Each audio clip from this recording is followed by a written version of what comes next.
You are about to throw away $300 on an exterminator for a problem you can fix with a spice sitting in your kitchen right now.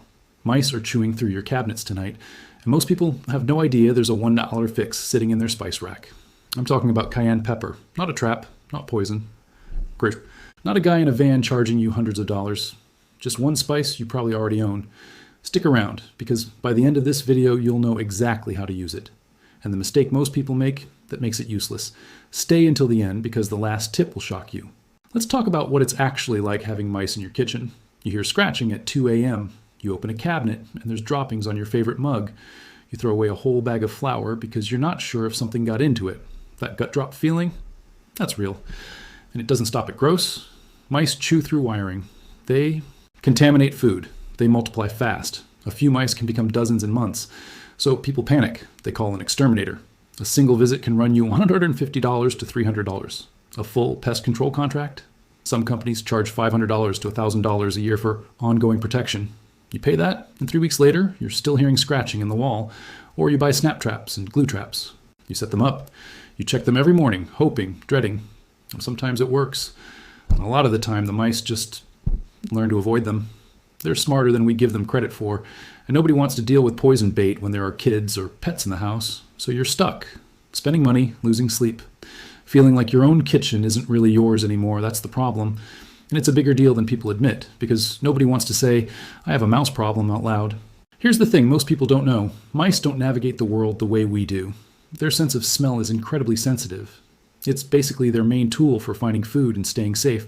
And there's a compound that absolutely overwhelms that system. It's called capsaicin. It's the same thing that makes hot peppers burn your mouth. For mice, it doesn't just taste bad.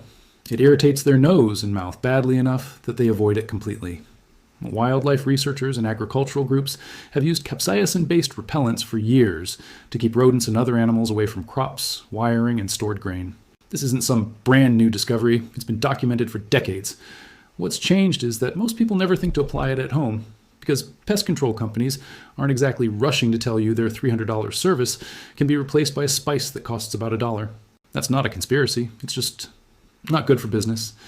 So the information sits there, buried in agricultural extension reports and gardening forums, while most homeowners keep paying for traps and callbacks. Once you understand this one fact about how mice smell the world, the whole approach to keeping them out changes. So let's get to it. The product is cayenne pepper. Plain ground cayenne pepper, the kind sitting in your spice cabinet right now, or a $1 bottle from the grocery store. That's it. No special brand, no pest control formula, just cayenne. Here's why it works. Capsaicin, the active compound in cayenne, binds to receptors in a mouse's nose and mouth that are built to detect irritants. For us, that receptor is what makes spicy food feel hot. For a mouse, it triggers a strong avoidance response. The smell alone is enough to make them turn around and look for food somewhere else. Mice rely on scent trails to find safe paths through your home. When you put cayenne in those pathways, you're not killing them, you're not trapping them, you're simply making your kitchen smell like danger to their nose. Compare that to a $300 exterminator visit, which sprays chemicals you then have to keep away from your food prep areas anyway. Or a pest control contract charging you monthly for someone to come check traps you could check yourself. Cayenne pepper costs about $1. It's already in your kitchen. It's not toxic to touch. It's not something you need a professional to apply, and you don't need a follow-up visit. The excitement here isn't that it's magic. It's that something this simple, this cheap, actually lines up with how mice's biology works. That's why it holds up. Here's exactly how to use it. First, figure out where the mice are actually getting in and moving around. Look for droppings, gnaw marks, or grease trails along baseboards and behind cabinets. Second, sprinkle ground cayenne pepper directly along those entry points. Gaps under cabinets, around pipes, along the back wall. Of drawers, where they have been active, a light, visible dusting is enough. You don't need to bury the area in pepper.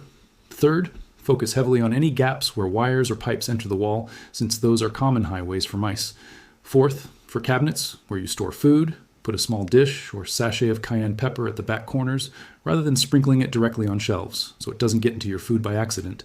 Fifth, reapply every few days, especially after cleaning, since wiping down surfaces removes the scent barrier along with it. One thing to avoid, don't just sprinkle it once in the middle of the floor and expect results. Mice will simply walk around a small pile. The scent needs to actually sit in their pathways, not just be present somewhere in the room. Also, keep it away from pets that might sniff directly into a pile of loose pepper, since it can irritate their nose the same way. As an extra step, Some people mix cayenne with a bit of black pepper or peppermint oil on a cotton ball for entry points outside the home, like near foundation cracks or vents. That combination layers the scent barrier and covers a wider range of what different rodents dislike. So what should you actually expect? This isn't an instant mice vanish overnight fix. It's a repellent, not a trap. So what you're doing is making your kitchen an unpleasant place for them to travel through. Most people who use this consistently notice a drop in activity within the first week. Less scratching at night, fewer new droppings appearing. The key word there is consistently. Because cayenne loses potency over time, especially with cleaning or humidity, you do need to refresh it every few days for it to keep working. Compare that to the money side of things.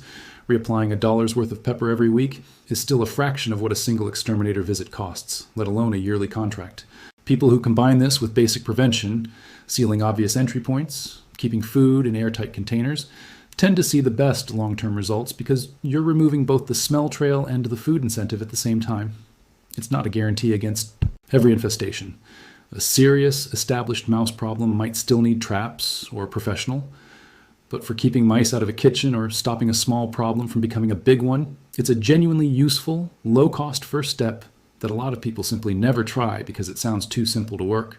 If this helped you, hit like so more people trying to fix this exact problem can actually find this video. Subscribe if you want more simple, cheap fixes for stuff around the house that usually costs way more than it should.